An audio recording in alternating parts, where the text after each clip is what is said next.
Okay. Well, hello everyone. Welcome as you come in. And yes, today is the 28th of December, 2021. I'm Roy Potter again. Welcome. And yeah, I'm a little nervous. This is a lot like stage fright, and you don't do this for, a number of days or weeks and then you come back on. Little butterflies in the stomach, but it's probably also because of the subject matter I'm going to be covering tonight.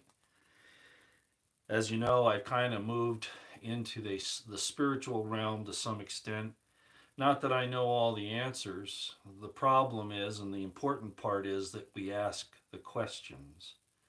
And so that's the reason why I'm doing this, because we're so focused, as I've said, on the troubles in the world today and how they're affecting us and our loved ones and our communities and our countries. Hello, Roosevelt. That they keep us focused on the negative things. And that has a detrimental effect in the realm of the spirits of our existence, because when we concentrate only on those things, they have a tendency to overtake us. And I'm as guilty of that as anybody else. So I say that up front. That's why I say I'm forcing myself to do some of these, even though I realize that there are different concepts, beliefs, points of view, etc., on all of the topics that I represent on the spiritual subject matter. Again, it's not from a dogmatic position, it's from a position to get us to ask questions and to go within ourselves and find that spark of God that's in there so that we concentrate on that at least some of the time. God knew how hard it would be to do that. If you believe the Hebrew scriptures, if you follow them as a guide, which I do, God just set aside one day that He asked us to keep holy and to basically dedicate to Him, knowing that our lives would take up more of our time, and He's not so selfish with us that He expected us to constantly be at His feet.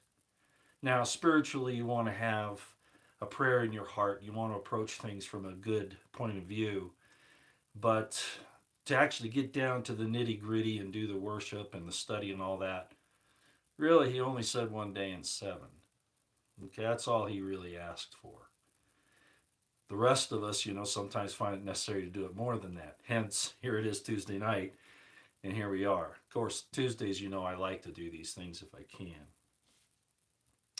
So, at any rate, we're going to talk about some spiritual things in the last, for about 5 or 10 minutes. I'm going to talk about some of the political situations that are going on right now because it impacts on everything that I'm going to talk about. And because of that, and because of the dangerous time that we're in, I think it is necessary. And I'm going to address just a couple of things. Of course, the are being a real problem, and it is a way to change you, not just who you are, but your personality, and even in the end, do some really nasty things to you. And as you know, I had a rather, to me, it's a tragedy. I've had too many family members succumb to this, and I'm worried about it, as you know. And that's one reason why I needed this time to reflect and decide what I needed to do. And strangely enough, I was reading in the Thanksgiving Psalms, which I've given to you on a previous YouTube live stream.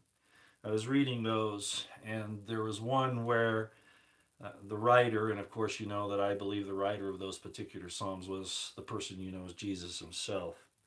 And he said that he realized that he needs to keep trying to reach the people. Basically, I'm paraphrasing, that he can't stop doing that because that's his responsibility. And so I looked at that and I thought, man, my problem is I don't know if it's really worthwhile. But then again, is anything really worthwhile? Is it just that we're all attempting to find our way, and sometimes discussing things like this is a good thing, and that maybe I should look at it that way, and that's how I'm doing it. Okay, that's why I decided, even though I don't feel that I'm making any progress in changing the world. Of course, my belief is that, you become the change you want to see in the world, and I understand that very, very much so. But by the same token, we see so much suffering and tyranny across the world, and especially now when all the nations are in literally a formation. They are in. I don't want to say the word that I should use. I'll just say that they're in time. They're in step, and that's not normal. So something else is going on, and it's evil. It's not good because you can tell it's not good by the fruits that it's bearing. So this isn't a good thing. And I've done a lot of discussion on this even in the last few days on Twitter. So any of you that have Twitter, you can follow me there at Royston Potter, and you can see some of the exchanges I'm having there. And it might give you some insight, maybe help you have some questions, maybe it might answer some things. But at any rate, I decided to go ahead and do this tonight. But before we get into the subject matter, and everybody's going, what are you talking about? This thing, this thing. Well, wait till we get into it, and then you'll know what it is. And it's really kind of the reason why our world is in such a mess right now, believe it or not. Just that one thing. Okay, I want to talk first of all about Alex Jones, of course. I know he came out and he unloaded on Trump pretty hard. But as David Knight has said, Alex plays at both sides. He always leaves himself a way out. Now, I'm not necessarily going to find fault with him on that because if a person does repent and change, you should work with them. And so I understand it from that point of view. But I think, and I don't mean to judge AJ on the bad side, but I think David Knight has him pegged in that this isn't really a genuine come on against Trump. That he sees the base, he sees the people that watch his show being upset, and he finally had to take a point. But I don't know that that's entirely it. He might be struggling inside himself too. These matters are struggling between our flesh and our spirit. And none of us are really exempt from that. My problem with AJ is that he's still not strong enough. He's still saying that, oh, Trump was blackmailed, he didn't really understand or whatever. He is saying, well, with all the information out there now, even if he was tricked before, there's no excuse now. And he has all these people that are apparently giving Trump this information, and I don't know. But what I will say is this, that he must continue in no uncertain terms, not with any caveats, to call Trump out as being evil in this thing. Absolutely. Until Trump repents, you can't let him have the way out, Alex. You can't give him, I mean, under the scriptures, when you're at war with someone, you are supposed to give them at least one avenue of escape. But Trump has to be willing to take that, and you've offered it enough. It's time to say to Trump that he's done in no uncertain terms. And if he repents, fine, then we'll address that. But at this point, no. That's the first thing. And Alex has kind of gone there, and I tweeted him here a few days ago through his some of his office people because they won't let me have contact with him. I actually sent a tweet to John Bound and also to Christy Lee and also some of AJ's other associates like Gerald Celente, Joe Rogan, Tucker Carlson, et cetera, et cetera. And I said, look, Alex, yeah, you've done this. Good on you, calling out Trump. But there's still one more thing you have to do for your testimony to be sealed in this thing. And that is that you have to publicly apologize to David Knight for what you've done to him. Because that's all related to this whole thing of you still waffling on Trump and all of these years of pretending that Trump was playing 4D chess and that he was going to give us something that was not as bad as what Gates had, which was all a lie, and you know it. So I sent this tweet out that hopefully you will get the information. At one point in time, I was saying that, a public apology isn't necessary. He could just do it to David Knight personally. But now, at this point, no, it has to be a public apology. He has to publicly apologize to David Knight. And if he does not do that, then his coming up against Trump is, at least in my estimation, not sincere. Because the law requires that you ask forgiveness of the person you have offended, Alex. The person that you have done wrong to, Alex. So you must apologize to David Knight, or all of these callings out of Trump by you are not sincere and you have another ulterior motive. I'm just judging it from the situation, from the fruits. I'm not judging you personally. I'm telling you what's required. And you might say, well, Roy Potter, who the hell are you to tell me what's required? It's in this, my friend. It's in this. Publicly apologize to David Knight, or you're calling out Trump is not sincere. Now, on another thing with AJ, I think it's a tragedy that people are using this family problem that he has had, and I'm not going to say anything more about it other than that as far as explaining what happened. This family problem that he has had, everyone has family problems. I'm going to tell all those people that are attacking Alex based upon this situation that he's had in his family, actually twice now, but this one here is pretty serious because of the circumstances and what's happened here. Have you ever taken on something as big as a county government, a state government, the U.S. government, the UN, or the New World Order? Have any of you ever done that? And have you ever done it over a long period of time? Because even Alex says that he's looked into that abyss so long that he's afraid of becoming that abyss. Whatever happened in his family situation, I can tell you from firsthand experience because I took on all of those entities that I just mentioned over many years. And it caused, because I overestimated the ability of my young family to withstand the onslaughts of that kind of evil. And as a result, I had a lot of family problems that came out directly because of the efforts that these evil forces made to cause my family problems. So you've never walked a mile in Alex's shoes. I don't want to hear about him being CIA. All of that doesn't matter. I'm talking about his family situation. That for whatever reason, some people who understand law would say that he sold all of his homes and possessions and stuff because he's afraid of the lawsuits coming down and he's trying to get ahead of those. Well, under the law, you can't really work that out anyway. It's very difficult. Maybe his lawyers can do it. But I see something else happening here. I think he really is trying to stay in the fight. And as a result, a wife, a young woman, married him with the hopes that she would have something to look forward to. And now it's all going away. I don't know what happened that night on Christmas Eve, but I do know that the pressures on his family must be immense, massive, no matter what his intents are.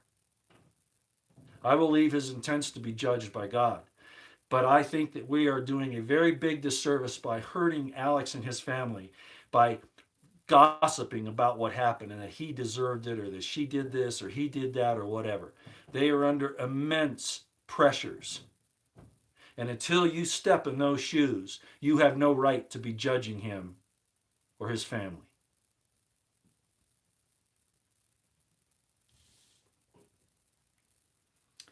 Now on Trump.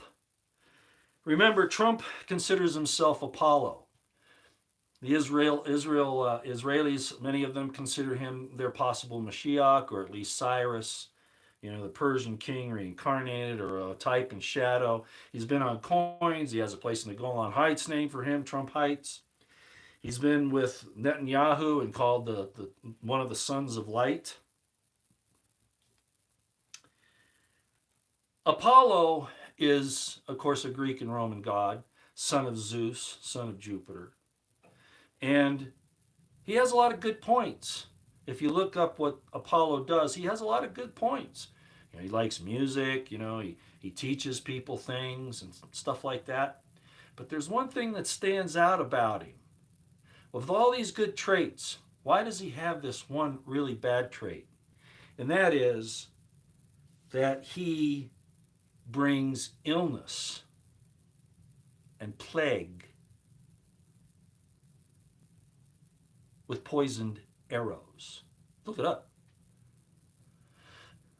Another reason why I don't think Trump is innocent in this thing.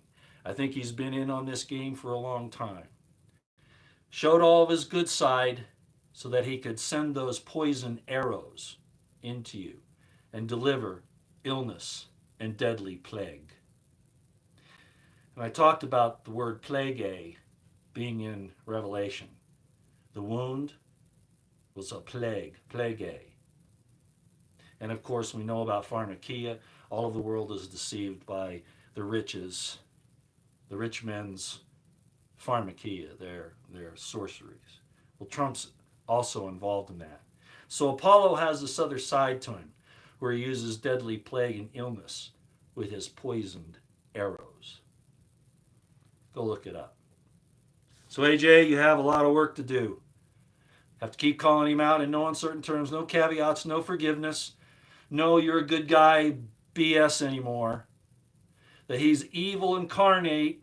He can repent, but you don't cover for him until he does. And you, AJ, in order to seal your testimony on this thing, you have to publicly apologize to David Knight because you got rid of him because David told you about Trump and called you out on it because you knew what he was really doing, and David knew, and he was trying to stop a lot of this. So you have to publicly apologize to him, and that's from here. I'm just telling you what the scriptures say. You have to go to the person you've offended and ask forgiveness, and if you don't, the judgment will be on you, buddy. Okay. Now, if you don't want to hear the spiritual stuff, I suggest you leave. But I think a lot of you will find this very, very interesting, okay? This thing. I'm not going to read the whole scripture to you in Hebrew, but I'm going to tell you, I'm going to read it in the King James Version, and I'll interpolate the Hebrew, and we'll get to it as we come down, okay? In Genesis 1, it says this. So God created, this is starting at verse 27. So God created man in his own image. In the image of God created he him. Male and female created he them and blessed them. And God said to them, be fruitful and multiply and replenish the earth and subdue it. And have dominion over the fish of the sea and over the fowl of the air and every living thing, right? On and on and on.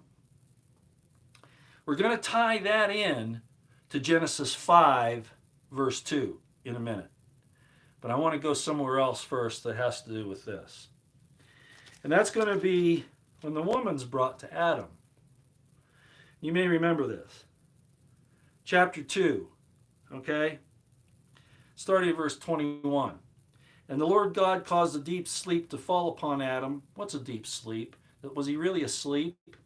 Or was he just like a kid? You know, he's out running around in the garden, you know, having fun. You know, he's not really interested in girls, you know, it's just not his thing. I talked about how this is very much like the story of Abraham. I talked about it some time ago, about Abraham marrying his sister. And yes, he did do that. And you can look that up in Genesis 20, I believe it is, where he says, yes, he's talking to Abimelech. And he said, yeah, I did marry my sister. She's the daughter of my father, but not of my mother. So she was his half-sister. And that's a hint about what's going on in Genesis here. So at any rate, he's asleep. He's not really aware, you know, of the girl-boy thing yet. Right? That's really what's happening here. And the Lord God caused a deep sleep to fall upon Adam, and he slept, and he took one of his ribs and closed up the flesh instead thereof. And the rib which the Lord God hath made, or hath taken from man, made he a woman, and brought her unto the man. And Adam said, this is now bone of my bones and flesh of my flesh. She shall be called woman because she was taken out of man. Did you hear that? And Adam said, this, he's pointing at this woman, this is bone of my bones and flesh of my flesh. And then he says, according to King James version, she shall be called woman. No, he's saying in the Hebrew, it says the same thing again. It says this. So in other words, it would read like this. And Adam said, this, pointing to the woman, not she, this, is now bone of my bones and flesh of my flesh. This shall be called woman. That's in the Hebrew, and here's the word right here. It's zoth. And it's from, and for those of you who want to follow in Strong's, it's in the Hebrew side, 2063. And it comes from the word zeh, which is word 2089, which means a sheep or a lamb. Oh, man, a lot of people have a lot of fun with that. But the idea is following, okay? That you take care of it. Okay, that's really what the idea is. Okay, so zeh is just the word, the root word that zoth comes from, which in itself is actually a root word too. So when we look at zoth, what are we looking at? This thing. Okay, we're looking at a zayin, an aleph, and a tav. And the idea is, again, protection. You will use a sword till the end. So the idea of protecting the woman is up front right away. However, in the history of the Hebrews and in some of the later ideas that came out, especially in Gnosticism and even in early Christianity, the woman was looked as something other, almost degenerate. A matter of fact, in a lot of the early writings, it was considered that the woman was a male spirit that failed its test in the spirit world and therefore was cursed to be a female in this world. Well, of course, if you believe in the Hebrew scriptures, which is what I'm drawing on, that's not the case at all. Even in the spirit world, which is really what Genesis 1 is, and I won't get into the reason why that is, because I've also talked about the Yahwist and the Elohist things that Ezra was trying to reconcile. But the bottom line is that it was male and female, okay, right from the start. But because of this situation with Eve, who, by the way, isn't named Eve until later in the chapter after she's already called a woman, right? And there's some other things about, I could show you where she's not called his wife right away. She's just called a woman, not his wife right away. It's really interesting and how it bounces off some other scriptures. And I talked about that before as well, where she wasn't placed until the curse, until the fall, is when she was told that her desire would be to her husband and he would rule over her. Well, what was the situation before the fall? All of those are questions I'll let you talk to yourself about.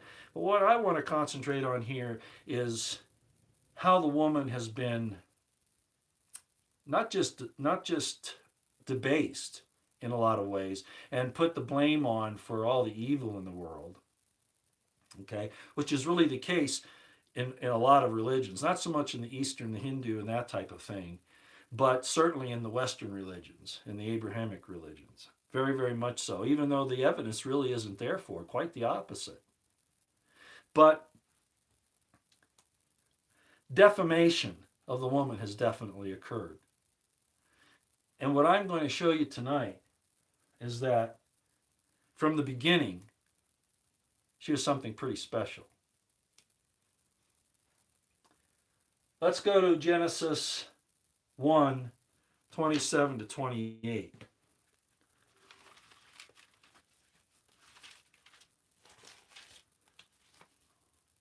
I want to read that again. So God created man in his own image. In the image of God created he him. Male and female created he them. This is in chapter 1. And God blessed them. And God said unto them, be fruitful and multiply. This is before the fall. And replenish the earth and subdue it and have dominion, etc., etc. All right? Now that's based on something else that happens later. After all the things that occur here and the questions about man and woman and all of that, let's go over and look at Genesis 5, 2.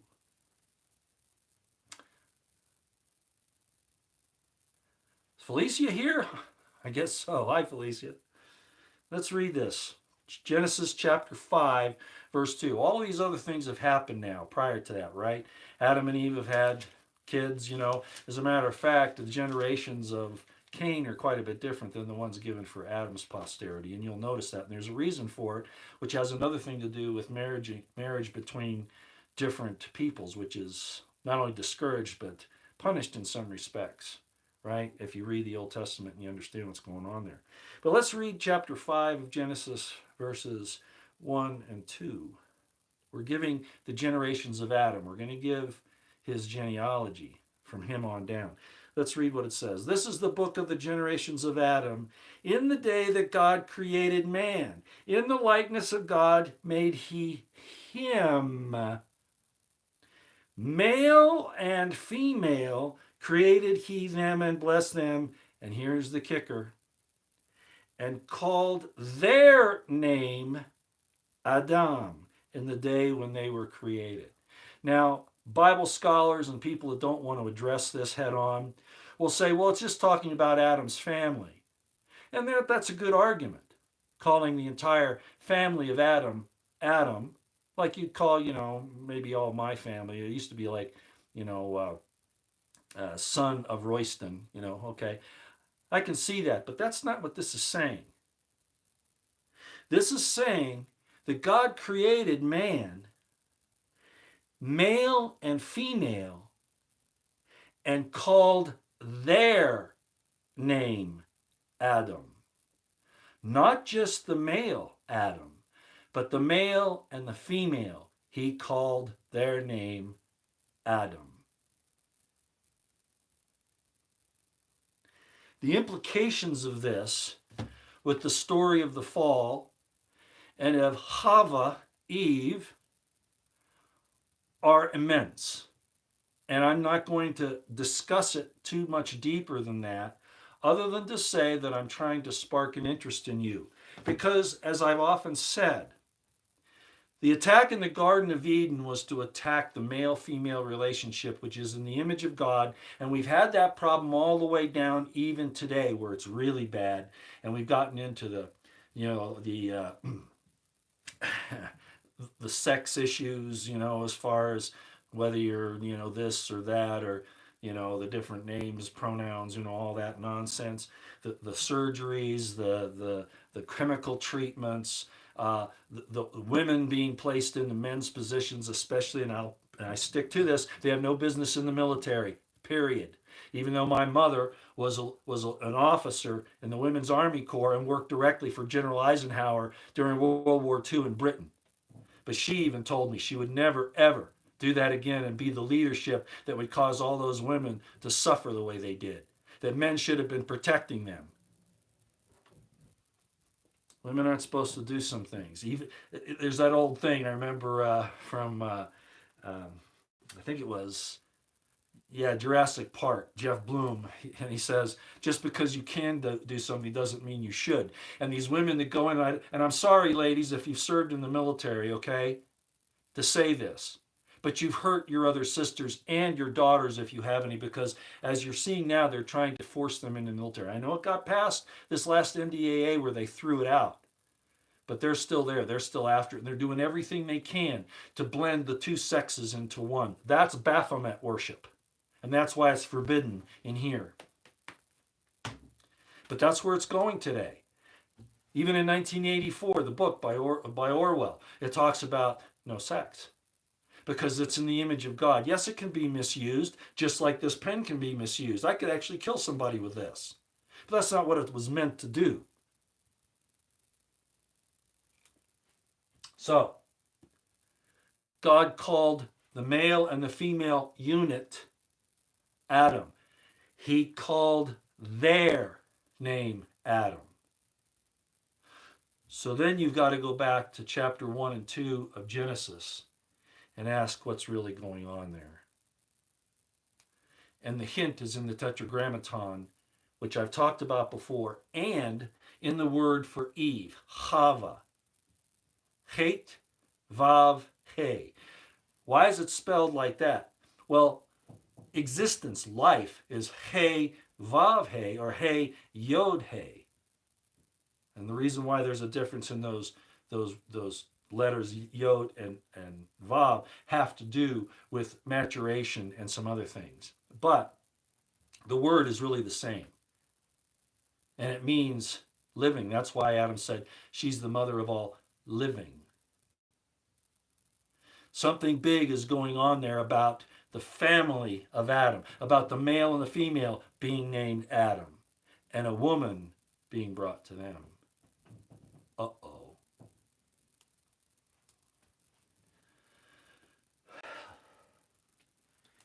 Let's move on. Before I get into the defamations and the degradations of women that have occurred over the centuries, and especially in the Abrahamic religions, let's look at the word for male in Hebrew.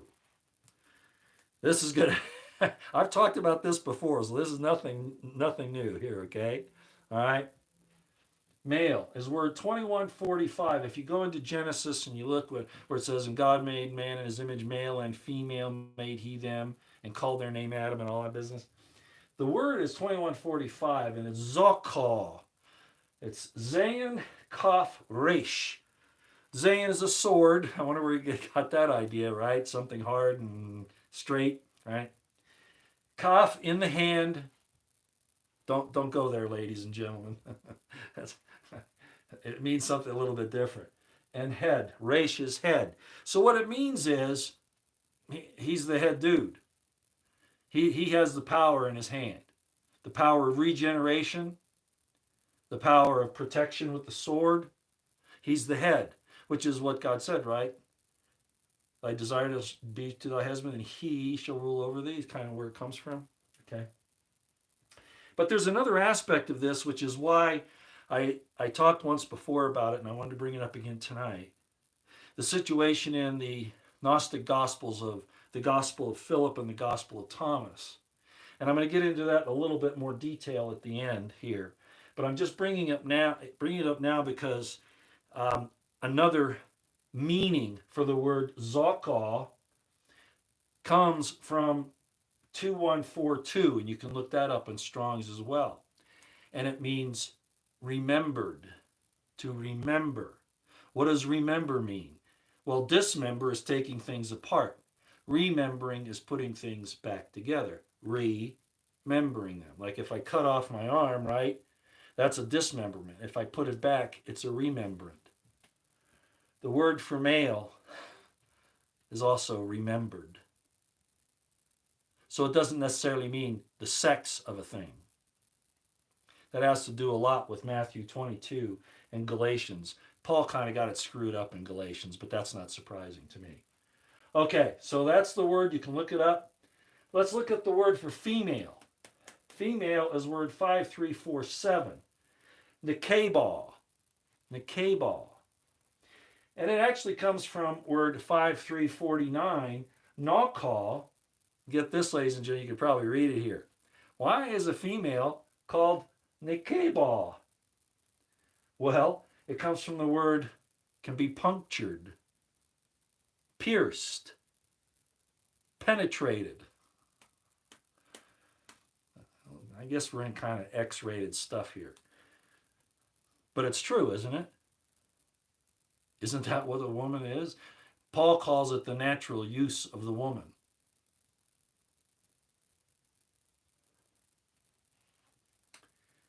So, we have an understanding that male and female, they're named together as Adam now because of Genesis 5:2, and a re-understanding of Genesis 1:27 to 28. And we also understand that apparently, if Genesis 1 is what I maintain it is, the spiritual creation, that we were men and women, male and female at least, before we came here. And that any attempt to change what God makes us is defying God and trying to make man God.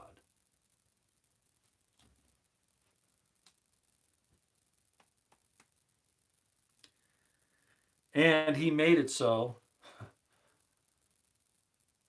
the man is a Zayin and the woman is a Well, it ends in hey, and hey has a space right here where the zayin can be inserted, if you get my meaning, as Monty would say, if you get my meaning. It's in the words, ladies and gentlemen. It's in the words. All right. Let me say a few other things before we get too much further along.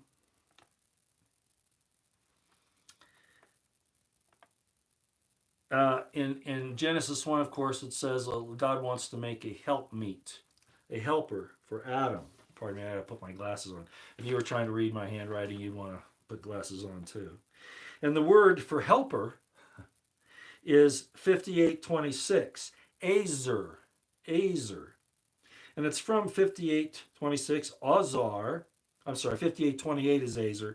And it's from 5826, Azar, which means to surround or protect, aid, help, succor. Now in Genesis 3, I'm sorry, in Jeremiah 3, it says, I will show you a strange thing in the earth. A woman shall compass a man. When you look that up, it's 5437. It's Saba, revolve, surround, cause to come about. So a helper, and that we see in Genesis 1 and Genesis 2 to make a helpmeet for Adam, is a woman who surrounds a man. Now, you could look at it from a sexual point of view, right? Which reminds me of Ghostbusters. If you remember, the lady on there, she got possessed by a demon, and Bill Murphy's talking to her because she's possessed, and then she says, I want you inside of me. And Bill Murray says to her, I think there are enough of you in there already. Pardon me, ladies and gentlemen. It was just funny. I just remember that part of the movie. But at any rate, so it's a surrounding, it's a compassing, it's a protection, but it also means that she will support him in his righteous efforts. That's really what it's talking about. It's that she will surround, she will assist him, she will succor him. Succor, Succor. That means assist. Okay, cause to come about, etc. So that's the important duty and privilege of a woman and a wife. All right, to compass a man, assist him. And that's what the word helper means, Azer, 5828, which comes from 5826. And also, when we look at Jeremiah 3:22, where a strange thing in the earth, a woman shall compass a man. Word 5437, Sobab, which is surround, cause to come about, etc. Okay. Let me see if there's anything else here along those lines I want to mention before I get into the Gnostic Gospels. If you'll remember, and you can really start in Matthew. First of all, we go back and we have Eve being deceived in the Garden of Eden and eating of the forbidden fruit, however you want to look at that. That doesn't matter at this point. We're talking about how the woman has gotten the bum rap through millennia, and on purpose, because Satan hates the woman more than he even hates the man, because she is the giver of life. Man is the seed of life. Woman is the giver of life. Chaya, Chava, etc. And we see that in a lot of the things that are happening today. And I better not get into that here because it'll get me thrown off. But women have been used as baby farms to do horrible things to the babies and to the women. And I think there's been some discussion of that lately. I talked about it several years ago when all that stuff was happening up there in the Northeast. And it still is. Those are communities of Satanists. Anyway. So in Matthew, we have this situation where, again, Eve as the bum rat from the Garden of Eden, and that she's somehow this horrible thing, and lust is involved and all this kind of stuff. Um, Try having babies without lust. If you're able to do that, write me on here and tell me how that works out for you. Lust itself isn't bad; it's how it's used that's bad. But anyway, so we have that situation.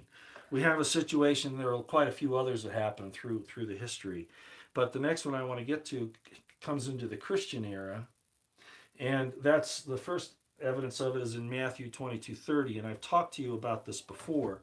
That this has to do with the Levirate law of a brother marrying his dead brother's wife to bring up seed to him.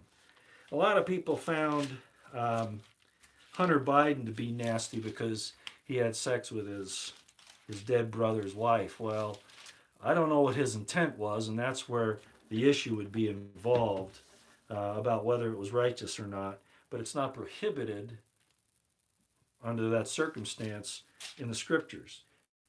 Matthew 22:30. There are a lot of other things wrong with Hunter Biden. You don't need to jump on him for that one. 22:30. 22:30 says this, and it's been, and you'll see all kinds of different takes on it in if you look it up on the web. Okay, I'll just tell you that up front. But I want to address it here as I've addressed it before because it plays into what I'm going to get into with the Gnostic Gospels. So it says in verse 30 of Matthew 22, "For in the resurrection they neither marry nor are given in marriage, but are as the angels of God in heaven." And the assumption there is that there's no marriage at all in heaven. And that's not what it's saying. What it's saying is it's addressing the situation where these Sadducees had come and tried to trick Jesus on several issues, one of which was the Levite law of marriage of the dead brother's wife, wherein they aren't her husband, they're doing it for her husband. And so she's technically still married to her first husband. That's the whole issue. And that's what Jesus is talking about. Not that there isn't marriage there, but that they're not going to be married to that woman there because the first husband took care of that here. They're just like surrogates. They're filling in so that she doesn't have to be fruitless and doesn't have to be alone. Now, there'll be issues of that with a whole bunch of people because, and I got into a big deal on that on here and on Twitter with people that were insisting. I guess there are men that just have never been able to get a woman, and so they're very much against the idea of, or women that can't get men, and so they're very much against the idea of men and women being together later on. But that's their problem. It's not everybody's, okay? And God will set it right anyway. You'll be with your right mate, whoever that is. Here, it's all kind of messed up. Some people get lucky and meet their soulmates. Others never do, or they're in different times. Your soulmate, if you ever saw Somewhere in Time with Christopher Reeve and, what was her name? Jane Seymour, they were soulmates and, they were several generations apart. Now, I know that's fiction, but I'm saying that that's certainly a possibility. It was certainly the case with some of the early apostles, and they recognized that. And I've talked about that before. But at any rate, this entire thing here, I'm not going to read all of chapter 22, but I think you need to do that and to put it in perspective. Okay? If Jesus said there was no marriage, well then Genesis 1 is wrong. If Jesus said, and he's never been quoted as saying this, people use Galatians 3:28 and put it onto Jesus where there's no male or female. Well, he never said that either. Because if he had, he would have been violating Genesis 1. And Jesus would not have done that. So in fact, this male-female relationship, which I constantly push on because I realize how important it is and how it's being attacked, and they're trying to destroy it today. Matter of fact, they'll destroy all of mankind if they can't pull off the Baphomet androgynous situation that they're trying to bring about. They'll destroy everything. And I said that for many years. If they can't retain power, they will destroy everything. And that's part of the reason right there. Okay, just for the sake of information, let's go to Galatians, just so you know what I'm talking about. And we'll read Galatians 3:28.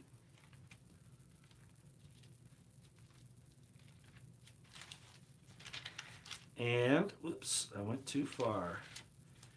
3:28. I'm very suspicious of Paul. He said some good things about marriage. He said some other things that he shouldn't have.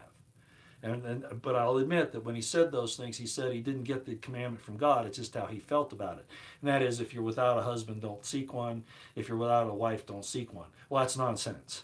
It's absolute, total nonsense. And the principle of Levirate marriage proves it. But at any rate, so Galatians 3:28 is where this idea comes, and they attribute this to Christ. He never said it. Where it says, and he's talking about how the gospel works, how salvation works. Okay, it's not really denigrating anything. It's just saying that everybody's going to be equal in the sight of God. That's what it's talking about. And I think most people understand that. But it's, there is neither Jew nor Greek, there is neither bond nor free, there is neither male nor female, for ye are as one in Jesus, in Christ Jesus. So that's often interpreted as being there are no males or females. Now, one of the early, if you ever read Hal Turner, no, is it Hal Turner? I always get these guys mixed up. Hal, no, the guy that wrote The Late Great Planet Earth, not Hal Turner. That's a current guy that gives opinions on the world situation. What's his name? Anyway, the guy that wrote The Late Great Planet Earth, Hal something or other. If anybody remembers his name, I'd sure. Lindsay, thank you, Hal Lindsay. I get him and Hal Turner, probably because I look at them both as being about the same. Ugh, I probably shouldn't have said that. But Hal Lindsay, yeah, I remember him giving it was a lecture at one point, and he said, "Oh, when you get to the other side after you die, you'll meet somebody there that was a member of the opposite sex on the earth." And I went, that guy's off in La La Land. Yeah, Hal Lindsay. So I've kind of been on this subject for quite some time, and now, as I've said, even more so because of the well, you can argue that. Who's saying that? Brian Barrier? No, you need to read the Hebrew, not the Greek Hellenization, okay? I'm just going to tell you that right now. Brian Barrier, I'm not wrong about this. Paul was not saying that. And I've done a lot of study. You look at it in the Hebrew, I'm giving you some of it here, and I've given it some of it to you in my religious stuff. And if you want to deny that, you're a Baphomet worshiper. Plain and simple, no argument. Okay? You worship Baphomet. Androgynous Baphomet. And that isn't the way it is. I wish I never was married. I heard a joke the other day, and I can't say it all here, but it was saying, somebody said, "Do you still have your two balls?" And the guy said, "No, I lost them. I got married." Something like that. I mean, there's some difficulties. That's the second kind of iffy thing I've said tonight, maybe the third. But at any rate, so we have this whole situation where the female is looked upon as this source of lust and disgust, and that men have to separate themselves from them and not have anything to do with them. We have some problems even in the Old Testament where it talks about the woman's period and it's unclean and you're not supposed to be around her and you have to wait for a period for purification. I'm not saying that's wrong. I'm just saying all of these things lend this idea that the woman's dirty. But guys very rarely talk about the fact that if they have an emission, they're kind of like a woman. They've got to go, separate themselves at least until even, and they have to make sure they wash themselves and their clothes and everything they touch. But they conveniently forget about that, and it's all the woman that's so dirty and disgusting. My point in all this is where I'm going now. Gospel of Philip, the Gnostic Gospels, and the Gospel of Thomas. I'm not going to read them to you verbatim. I'm just going to tell you, you can go look it up. And this is what happens. In the Gospel of Philip, there's some disagreements on the translation. But basically, it's talking about what is obviously a very intimate relationship between Jesus and Mary Magdalene. Now, again, I realize these are Gnostic scriptures from Nag Hammadi. They were written in Coptic, they're not in Hebrew, not even in Greek, okay? And there's some questions, but when you look back through the Old Testament in particular, in the Hebrew in particular, even the Messiah had to be married. It talked about that when he makes a sacrifice for sin, he shall see his seed, and his train will fill the temple. And the 10 virgins that are mentioned in the New Testament, that when the bridegroom comes, and it's not just the church, these are metaphors that are used because they are the same thing.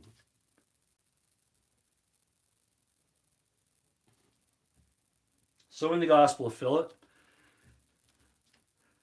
it says, gee, the apostles were kind of wondering, about Jesus because he kissed Mary on her mouth often. And then in the Gospel of Thomas, it says Jesus was constantly talking with Mary Magdalene, even revealing to her the mysteries. And if you've read, as I've asked you to do, the Thanksgiving Psalm, all right, from the Dead Sea Scrolls, and that's in a video, I don't know, 3 or 4 back where the links are in there, you'll see where some of this is discussed in very veiled terms.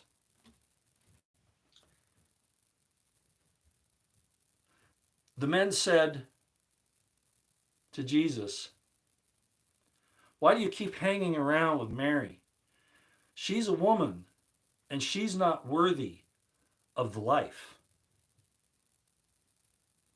She's the thing. They took, this is my estimation of what happened, they took the real word in the Hebrew because it can mean she, but it's not in the feminine. It is definitely a this thing. And it's used to point out Eve, basically, the woman, but the word is the thing. So from the very beginning, the woman was considered, as I explained to you, a failed male from the pre-existence that was cursed to be a female here, which is totally in opposition to Genesis and to our nature.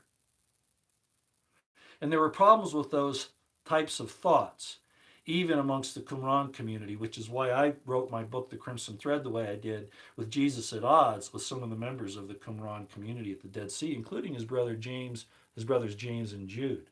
But at any rate, so this thing, they looked at it like that. They saw Eve being the one deceived, right? Caused the fall. They look at the situation with Tamar. They want to blame her for acting like a prostitute, but they forgot, that it was Judah in Jesus's in his ancestry that actually thought that Tamar was a prostitute, and he got her on the side of the road, and because of him, she became pregnant with Pharez and Zerah, who were progenitors of Jesus. Well, they don't want to talk about that. No, she was just bad because she was playing a prostitute. Then we come down to Mary Magdalene, and we have her being supposedly a prostitute, which there's no actual evidence for in history. Somebody was maligning the woman again. Because by all evidence that we can find, she was a staunch supporter of Jesus, and as I have maintained, was probably his wife. And there's more to that, but I won't get into that tonight.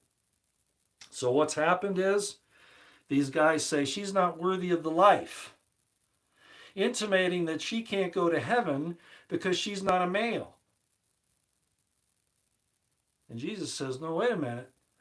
Wait a minute. And you can read this in the Gospel of Thomas. He says, wait a minute.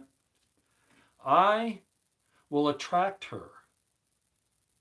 I will lead her. I will make her male, like you males. And she can go into heaven that way. What? Are we talking about transgenderism here? Are we talking about changing sexes? No. Remember, and this is why I started off with Genesis 1:27-28 and Genesis 5:2.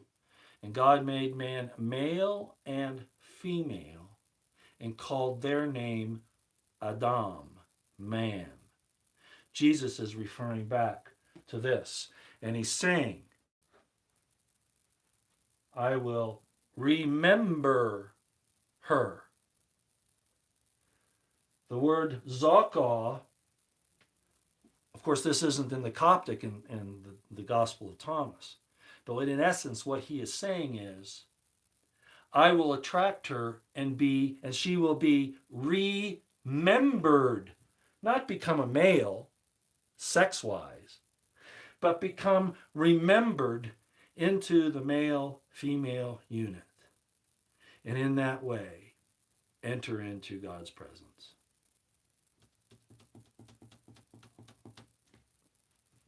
Remember, this is a real key here. The word for male, 2145, zokah, comes from 2142, zakah, which is remembered. Put back together. Put back together. As a unit, as a dom, male and female. The Masons call it the reconciliation of the opposite. And a lot of Christians, we go, no, don't talk about them. Don't talk about them. Hey, just because there are some problems with them doesn't mean they don't have a piece of this, okay? Everybody has a piece of it and then distorts it, either because of ignorance or because of some agenda they have. So I'm a widow. Am I screwed? No. Jeannie? No, not at all. No, you've been married. Children of this world marry and are given in marriage. There, you're with your soulmate. You're with whoever God made you with at the time that the man was made, male and female. So no, you're not. Not at all. What you are is lonely. And under the Levirate law, should you desire it. Now, technically there, it's if the husband dies without seed, without children, the Levirate law kicks in. And I'm sure that Felicia can, Lockhart, who is very much into the Torah, will agree with me on that. That's what it says. That it's in Leviticus, and if a man dies without children, then the brother is to marry that. And a brother can mean, a male friend too under certain circumstances, right? I mean, technically. So if you see a widow, technically under the Levite law, if the man had children by her, then, there's some question as to whether or not she can be married, have another husband. But I would think that Jesus would be and God would be quite magnanimous about that and say, she deserves a companion in this world. And there's no reason. Now, Paul said, well, if you don't have, and I said this earlier, if you're without a husband, don't seek one. If you're without a wife, don't seek one. Well, Paul was, and he said that was not a commandment of God. That's how he felt about it. Well, what he was actually doing is he was attacking James, as I said so many times. That's really what he was up to. A lot of the things that he says in the Pauline epistles are tongue-in-cheek, low below the belt hits to James. Okay? So God's not going to require a lonely person to stay that way. No way, no how. As far as the emotions and the feelings of love and desire and all that, when you finally find out the truth of things, all that's going to be settled anyway. And everybody will be taken care of that wants to be. So that's my presentation for the evening. Women have taken a bad rap, okay? They have a purpose. Paul was right, the natural use of the woman. The word for female, nikabal, being something that's punctured or penetrated, right? And the male being a zakah, a zan, a sword, straight and hard, and is the head, right? It's all there. It's all there.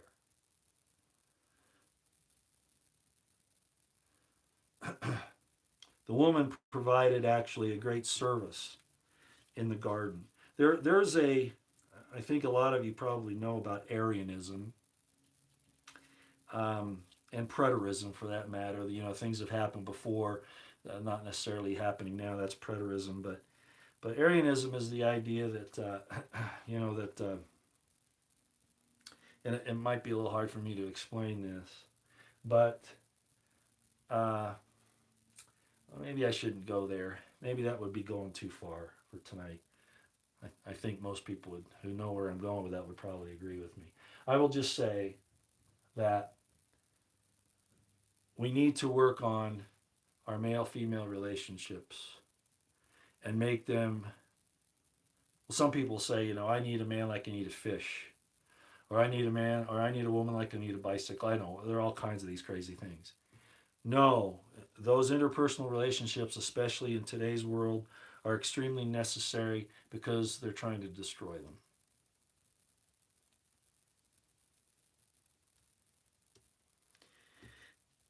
And if you have been turned off because of a bad relationship, well, maybe God should turn off from you for the bad relationship he's had with you. Didn't he say that he's the bridegroom? So if he's had a bad relationship with you, maybe he should just cut you off. But he doesn't say that. He says, "Where is the bill of thy mother's divorcement?" I didn't give her a bill of divorcement.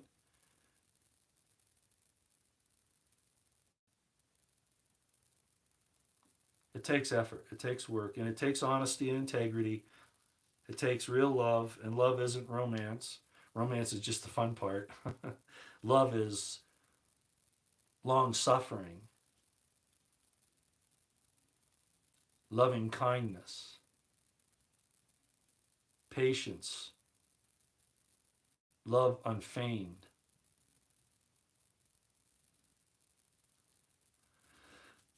I'm not saying romance isn't an important part of it, but just think about those things. Okay, so I think I've gone through it all tonight, especially showing you how even the Abrahamic religions look down on women very much because of their interpretation of things, which are totally opposite to everything that's written about women and how they were protected. Um, as bad as Jezebel was, they took a long time before they finally got rid of her, right?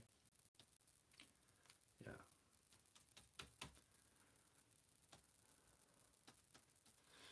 All right. I'm going to ask Roosevelt to put in here if Roosevelt saw any questions that I.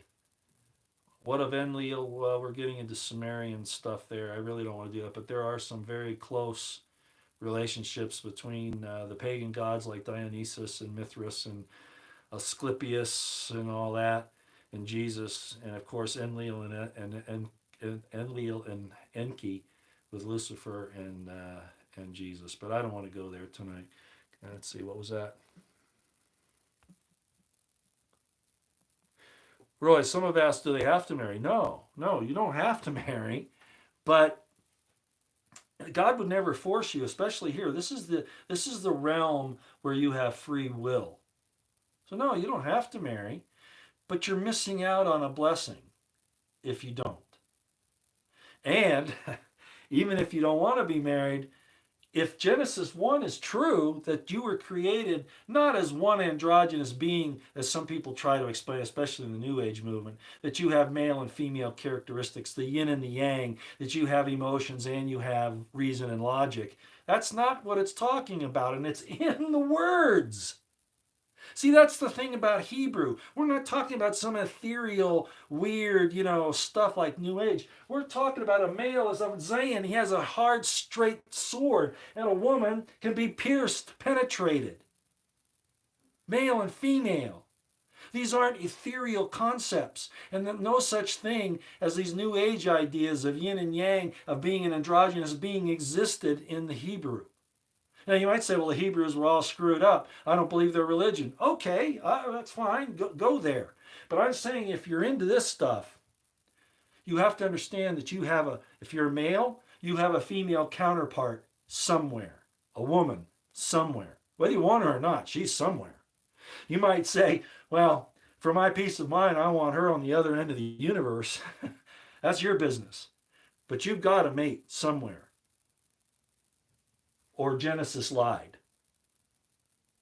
And maybe you say, well, yeah, I don't believe Genesis. Well, that's fine, okay. That's fine. But I'm taking it from this point of view. If you are a Judeo-Christian, even Muslim,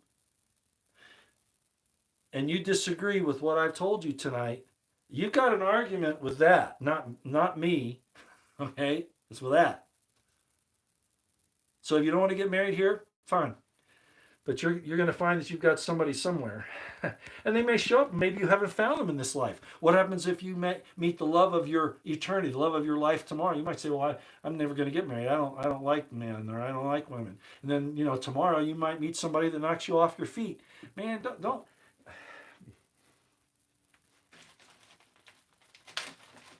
I talked about the 72 names of God, but there's the one that's really important, right?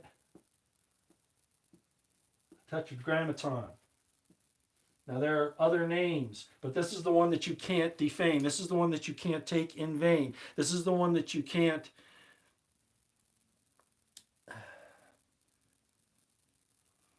I'll just leave that. You can't take the name of the Lord God in vain. And the name it's talking about is this one here. And I talked to you before. The male-female relationship, what God said, I made man in my own image, male and female. It's in his name. Yod. Where did I put my pen? Boy, things get lost around here. Oh, here it is. Yod, male. Hey, female. Vav, male. Hey, female. Doubled.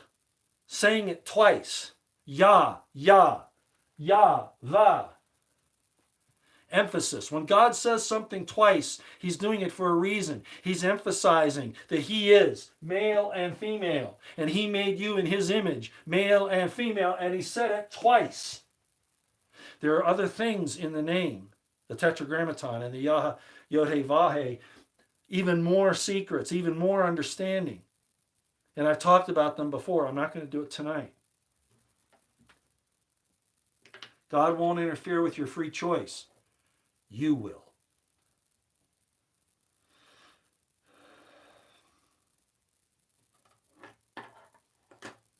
God won't condemn you. You condemn yourself.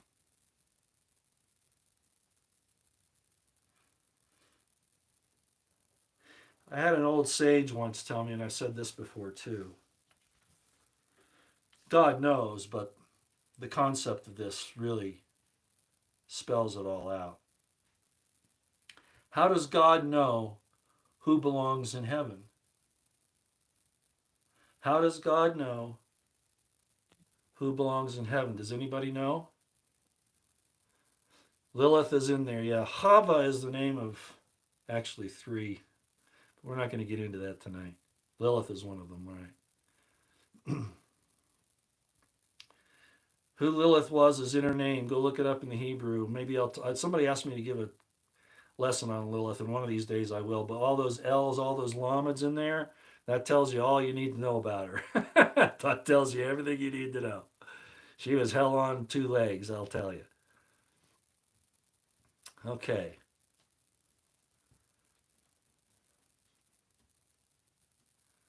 I'm just waiting to see if anybody responds to my question there.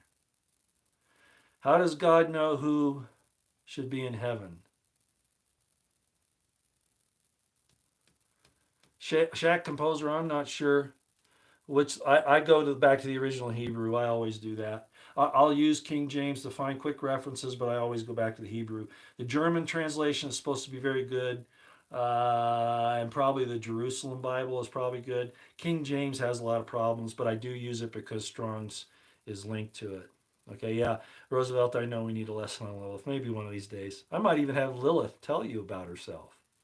Wouldn't that be interesting? I'll explain that later. Okay, so how does God know who's supposed to show up in heaven? Or how does God know who's supposed to be in heaven? I just answered it. It's because they show up. They show up. Birds of the feather flock together. You judge yourself. You make the decision. You make the choice. It's that simple. Yeah, that's good, Wendy. Roll, because you're already there. Very good. My wife used to say it another way. Carol. She said, You have to learn to dance in the rain.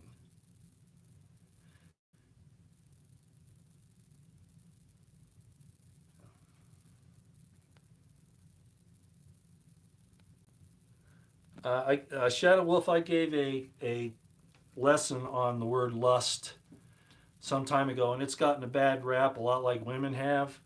You better look it up in the Hebrew and start learning what it really means and how it affects you in your everyday life, and that it's actually a necessary emotion. It's how it's used, just like I told you about this. It can be used as a writing instrument, or I can use it as a weapon to kill you. All of our emotions are the same thing. Lust isn't necessarily bad, it's how it's used. The Basura of Yahusha. um, I have a lot of respect for extra biblical writings, but like the Gnostic Gospels and like many of the um, Apocrypha, you've got to be careful. You got to be careful. Uh, I know people that pretend to write scripture. I've met them. I've met people that say they're Jesus Christ reincarnated. I mean, you can't believe all the things I've been through. It doesn't make it true, of course. And if it goes against the laws of nature and nature's God, as you see them operate in your life, in every day, the way the New World Order is trying to change things now and changing the very genetics of all life on Earth, that's wrong. But when you see the natural order of things, that's where the truth is, not in the ethereal. The ethereal are teaching for commandments, the doctrines of men. You are in eternity now. You are experiencing a part of eternity. Truth is truth. And it was true yesterday, and it will be true tomorrow. How you interact with it may change, but it's always the same. So, no, I don't have a whole lot of respect for those that we've just mentioned. That's one of them I don't have a lot of respect for. I've seen a lot of extra gospels from Jesus, and none of them are right. People, most of the time, they're trying to. No, Lilith was not Mary Magdalene. No, no, that's not true. Mary was his Shekinah. People say, "Oh, you're talking Kabbalah." Sorry about that. And no, Shekinah is nowhere found in the Bible, but it's a term that was used to describe that female aspect of God. And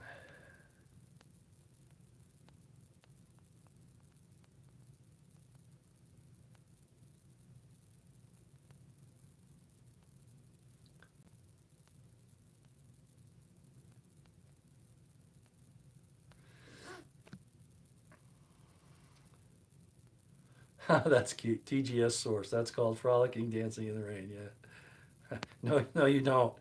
Everly, who wants 20 wives? Okay, everybody knows I've been there, right? And there are purposes for that, which I won't go into here. But Abraham, Jacob, Gideon, David, Solomon, Hosea, and probably a lot of others that just didn't mention it. They all did it for a reason. That's not going against the fact that they were created with their soulmate. But there are the reasons of companionship and other things that those happen here. And they're proper and they're not outside the gospel boundaries. Some of us take on more than we can handle, more than we can chew. Especially in our youth, we sometimes go too far because we think we're indestructible, and that goes to relationships as well. And then you find out you end up hurting the people you love the most. So it's something to be approached with maturity, caution, integrity. Not saying I didn't try to do that, but even with all that, I still didn't do a very good job of it.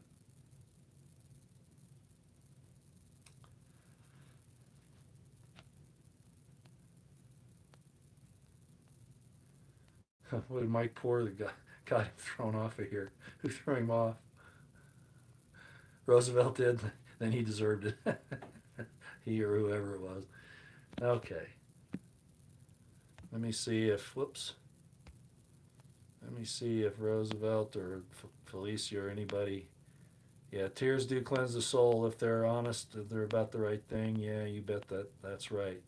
You know, that's an interesting thing. Did you know that when the woman washed Jesus' feet with her tears, she didn't cry on his feet and wash them? Can you imagine what that would have been like? No, it was and I've talked about this like I have many other things. It was a custom in those days. It was a pagan custom, but a lot of the Israelites did it too. The women in particular would carry around a little tear bottle, and when they cried, they would catch their tears in it. And the belief was that if you kept all of those tears, that it was to show God so that He would have pity on you. He would have concern for you. You could say, "Look how much I've cried." Well, in other words, it was kind of a substitute idea of salvation. Yeah, okay, it was way off, but the point is that the woman that poured that washed Jesus' feet with her tears, what she was actually doing, and this is important to understand, she was giving up that false belief and pouring those tears out on Jesus' feet. He was more important than her false belief in those tears. That's what that was actually about.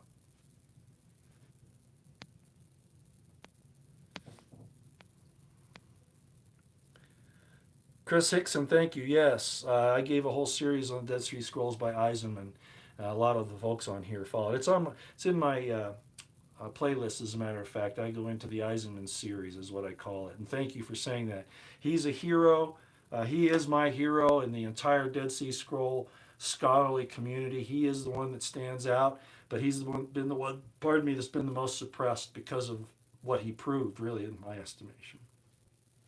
He proved that the Catholic Bibliothèque Nationale École, the Israeli Antiquities Authorities, all of those people were covering up the truth. And even their translations of the Dead Sea Scrolls that they let out, there were a lot of problems. However, go read, as I've said, the Thanksgiving Psalms. And it was in, I did that several videos back. Even today, I was thinking about bringing the Psalms in, but they're too long for me to read here. It'd drive you crazy. And you really don't get the feeling of it. I mean, I can't even though I get emotional when I read them, as those who witnessed me talking about them that one time, even those got me emotional. I don't think I can make it all the way through it, and they're quite long. They're great. Thanks, Lady M. Yeah. All right. Okay. We've been going for an hour and 20 minutes. Again, to wrap all this up, AJ, you got to come down on Trump all the way. No caveats, no excuses, no hopes that he's going to turn around. If he does, that's on him. But you can't treat him that way right now. Number two, your coming down on Trump means nothing if you don't make a public apology to David Knight. Because David Knight told you and you rejected him so that you could have access and whatever else your agenda was. Then Trump, being Apollo, does a lot of good things like Apollo does, but he also has arrows that cause illness and death with the poison on their tips. Look it up. Then we talked about this thing, the denigration of women. They actually took the word for this thing instead of, and it can be she, it can be, but when some of the early historians and Christians and Hebrews, etc., saw that, it was a way to denigrate the women, that it's a thing. And that's why I brought it up. And that no such incident occurs because man is made male and female, and God called their name Adam. So it's wrong to think that a woman is a thing. It was more of in the scripture there, it's more of an identifier, sort of like the et is when it's used before a word to emphasize, to point at it. So they denigrated the woman because of the thing, the deceit with the eating the fruit, and then the situation with Tamar, and the situation with the men saying that women are fallen males that are forced to be females. And then Jesus said, no, I will take her to myself, I will attach her to myself and remember her. In other words, make her male, make her remembered. And then we talked about the Gospel of Thomas and the Gospel of Philip. Thanks everybody for coming. I hope you have a good night.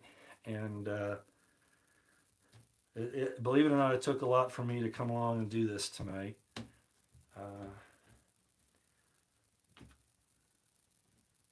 When you read the Thanksgiving Psalms, if you don't see yourself in those, you have some work to do.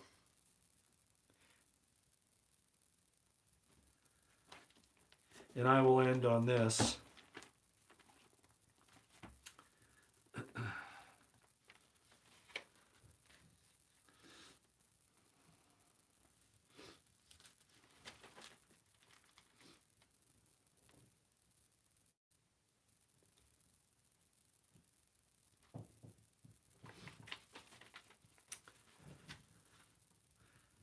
It's in chapter 49 of Isaiah. And I'll end here. This is why I said I wasn't sure if I should go on anymore.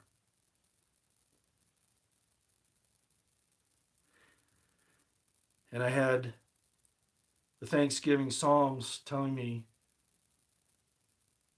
that you need to keep trying, because it's as much for yourself as it is for anybody else. But I'll leave this with you tonight. And you'll see this when you read the Thanksgiving Psalms. You'll see this. But this is how I feel. Chapter 49 of Isaiah, verse 4.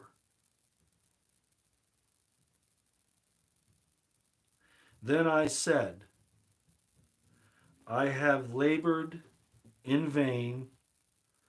I have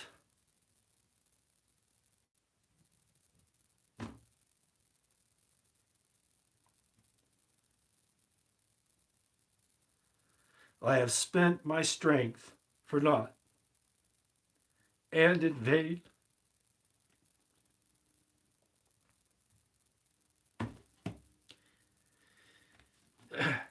Yet surely my judgment is with the Lord, and my work with my God. See y'all later.